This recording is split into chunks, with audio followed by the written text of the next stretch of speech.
আজকে 50 বছর পূর্তি উপলক্ষে আজকের এই বিজয় দিবসের আমরা আজকে সাতকানিয়া উপজেলা পূর্ব বিএনপি যুবদল, ছাত্রদল, শ্রমিক দল, কৃষক দল, তরুণ দলের নেতৃত্বে আজকে আমরা বিজয় র্যালির পরে এই ঐতিহাসিক সরকারি কলেজের সামনে আজকের এই পদযাত্রায় উপস্থিত আছেন আমাদের পুরো বিএনপির আগামী দিনের প্রার্থী, এই পূর্ব বিএনপির কৃতি সন্তান জননেতা জনাব আলহাজ রফিকুল আলম,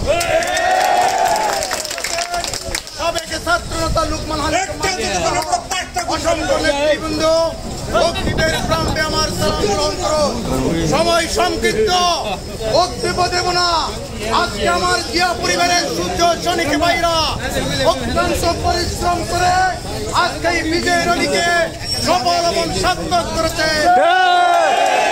আমার ব্যক্তিগত পরক থেকে, আমার প্রিয় নেত্রী দেশ নেত্রী বেগম খালেদা জিয়ার পক্ষ থেকে, আমাদের প্রিয় নেতা তারেক রহমানের পক্ষ থেকে সবাইকে অভিনন্দন এবং স্বাগত জানাচ্ছি।